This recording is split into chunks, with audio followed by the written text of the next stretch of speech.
Mars अपने diamond shadow clone से खुद को बचा लेता है एंड वो क्लॉस के ऊपर अपने डायमंड क्लोन से अटैक कर देता है और यूनो के ऊपर अपनी डायमंड स्वॉर्ड से। यूनो बहुत ज्यादा इंजर्ड होता है लेकिन किसी तरह वो अपने आप को बचा रहा होता है और बार बार मार्स के ऊपर अटैक कर रहा होता है, लेकिन मार्स को वो हिला भी नहीं पा रहा होता और मार्स को कुछ भी फर्क नहीं पड़ रहा होता यूनो के अटैक से। मार्स यूनो से बोलता है, तुम्हें समझ में नहीं आ रहा क्या, तुम मुझे नहीं हरा सकते, गिव अप कर दो। एंड तभी यूनो को अपने पास्ट की याद आ जाती है जब वो और आस्था आपस में ट्रेनिंग किया करते थे एंड तब यूनो अपने मैजिक से आस्था को आसानी से बार बार हरा दिया करता था। तुम्हें समझ में नहीं आ रहा क्या आस्था, तुम मुझे नहीं हरा सकते, गिव अप कर दो। नहीं, मैं कभी भी गिव अप नहीं करूंगा, ये फाइट तब तक नहीं खत्म होगी जब तक मैं जीत नहीं जाता। एंड आस्था की तरह यूनो भी गिव अप करने वाला नहीं था क्योंकि आखिरी में वो है तो उसका भाई ही। एंड वो फिर से मार्स के ऊपर अटैक करने लगता है एंड मार्स डिसाइड करता है कि अब वो इस फाइट को खत्म कर देगा एंड वो अपनी डायमंड स्वॉर्ड से यूनो के ऊपर एक फाइनल अटैक कर देता है। यूनो अपने मैजिक से उसके स्वॉर्ड को रोकने की कोशिश करता है लेकिन उसकी स्वॉर्ड तो डायमंड की थी तो वो उसे रोक नहीं पाता और मार्स की स्वॉर्ड यूनो की तरफ आगे बढ़ जाती है। क्लॉस बोलता है, नहीं यूनो,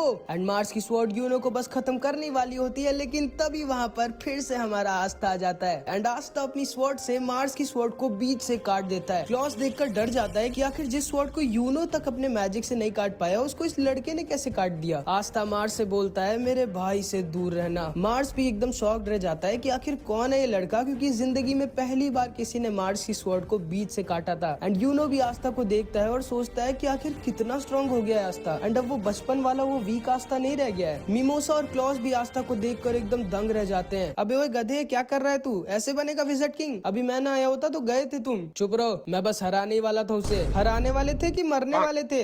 देख लेना, इसको तो मैं ही हराऊंगा। तो ठीक है, चलो फिर आओ देख लेते हैं कि हम दोनों में से पहले इसको कौन हराता है। क्लॉस सोच रहा होता है कि आखिर ये कैसे हो सकता है, एक ब्लैक बुल्स का मेंबर, वो भी जिसके पास मैजिक नहीं है, वो सोच भी कैसे सकता है कि वो मार्स जैसे स्ट्रॉन्ग मैजिशियन को हरा सकता है। आखिर कौन है ये लड़का? एंड तभी मार्स का एक शैडो क्लोन क्लॉस के ऊपर अटैक करने वाला होता है लेकिन तभी लक उससे आकर बचा लेता है और उसके क्लोन को एक ही बार में हरा देता है। हाँ, ये तो लक है जो आज तक एक भी बैटल नहीं हारा। यही है क्या वो तीसरा ब्लैक बुल्स का मेंबर जो आस्था और नोएल को अकेला छोड़कर भाग गया था? नहीं, ये भाग नहीं सकता, मुझे शायद कुछ गलत फहमी हुई थी। लेकिन ये क्या हो रहा है, ये कैसे हो रहा है? ब्लैक बुल्स जैसी बेकार स्क्वाड गोल्डन डॉन की मदद कैसे कर सकती है? एंड इधर नोएल भी मिमोसा से आके कहती है, तुम ठीक तो हो ना? हाँ, मे भी शायद तुम सही कह रही थी, मैं वीक हूँ। हाँ, तुम वीक हो लेकिन चिंता मत करो, मेरे रहते अब तुम्हें कोई यहाँ छू भी नहीं सकता। एंड इधर हम देखते हैं आस्था अकेले मार्स से भिड़ जाता है एंड मार्स होता तो बहुत स्ट्रॉन्ग है लेकिन आस्था के एंटी मैजिक के सामने वो थोड़ा सा कमजोर पड़ने लगता है। मार्स फिर से अपने ढेर सारे क्लोन्स बना देता है लेकिन यूनो और लक उसके सारे क्लोन्स को संभाल लेते हैं। मार्स आस्था के ऊपर फिर से अपनी स्वॉर्ड से अटैक करता है लेकिन आस्था की स्वॉर्ड के सामने उसकी स्वॉर्ड थोड़ी ना टिकेगी एंड आस्था उसकी स्वॉर्ड को बीच से काट कर हवा में उड़ता है एंड मार्स के ऊपर अपनी स्वॉर्ड से अटैक कर देता है एंड उसको दूर फेंक देता है। एंड जिंदगी में पहली बार मार्स हार रहा होता है एंड मार्स जाकर बगल के पानी के अंदर गिर जाता है। सारे लोग आस्था की पावर को देखकर एकदम शॉक्ड रह जाते हैं, खास करके क्लॉस। आखिर ये लड़का जो कि एक कॉमनर है वो इतना स्ट्रॉन्ग कैसे है? ये क्या हो रहा है? क्या हुआ क्लॉस, अब तुम्हें पता चला आस्था कोई ऐसा वैसा लड़का नहीं है। आस्था के पास जो स्वॉर्ड है वो एंटी मैजिक स्वॉर्ड है जिससे वो सामने वाले के मैजिक को खत्म कर सकता है। क्या इतनी रेयर मैजिकल पावर एक कॉमनर के पास? लगता है इस बच्चे की किस्मत बहुत अच्छी होगी। तुम्हें आस्था के बारे में पता नहीं है क्लॉस, इसीलिए तुम्हें लग रहा है कि आस्था अपनी किस्मत की वजह से स्ट्रॉन्ग है। लेकिन तभी मार्स अचानक से आस्था के ऊपर अपना स्ट्रॉन्गेस्ट अटैक यूज कर देता है जिससे वो आस्था को बहुत ज्यादा इंजर्ड कर देता है। आखिर हो कौन तुम? आस्था बहुत ज्यादा इंजर्ड हो जाता है और उसके पूरे कपड़े फट गए होते हैं एंड आस्था मार्स से बोलता है, मेरा नाम है आस्था और मैं वो हूँ जो एक दिन बनेगा विज़र्ड किंग। एंड क्लॉस आस्था की बॉडी को देखकर एकदम डर जाता है। एक मिनट, ये बॉडी किस्मत से नहीं बन सकती, इस लड़के ने तो सच में बहुत ज्यादा मेहनत करी है। क्या ये सच में एक दिन विज़र्ड किंग बन जाएगा? एक कॉमनर? मेरे सामने से हट जाओ,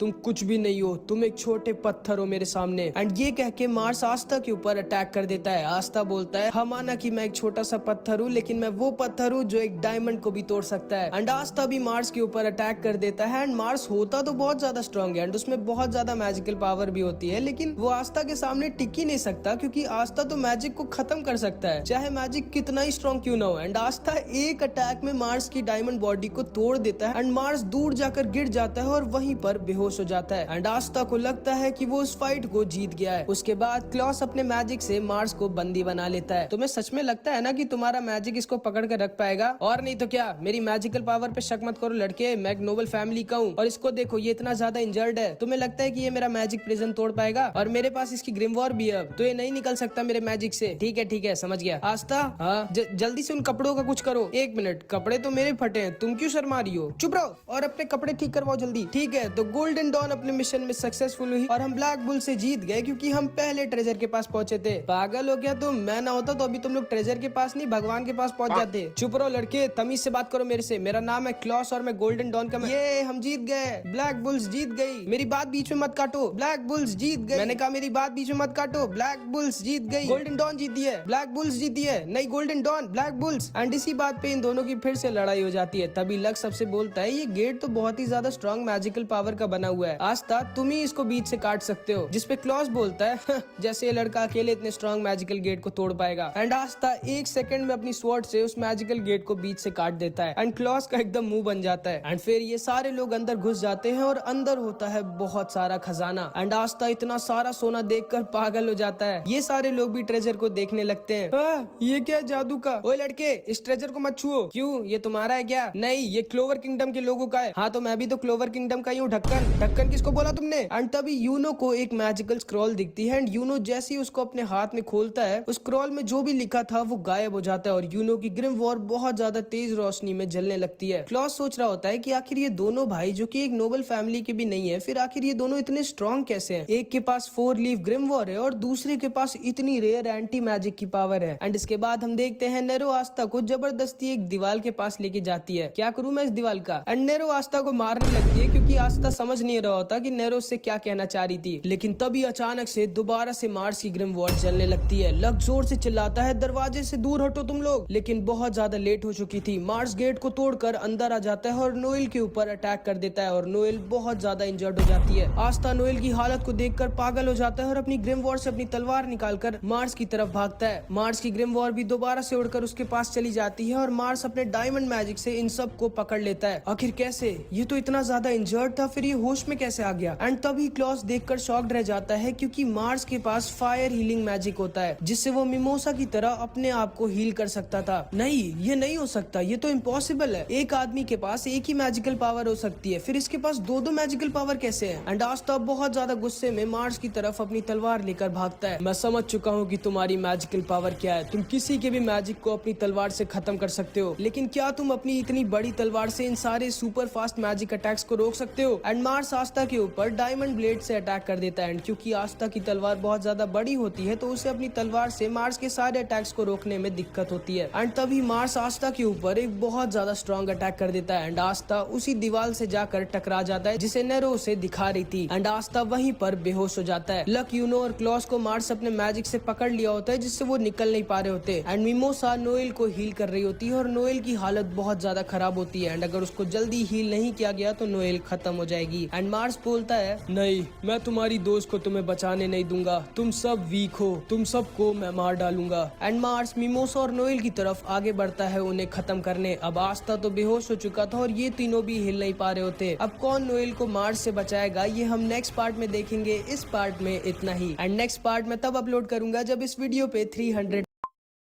hello guys and welcome back to my channel एनिमेडी। तो गाइज जैसा कि हम लोगों ने हमारे पिछले पार्ट में देखा था कि कैसे मार्स बस यूनो को जान से मारने वाला होता है, लेकिन तभी आस्था आकर उसे बचा लेता है एंड मार्स की बैंड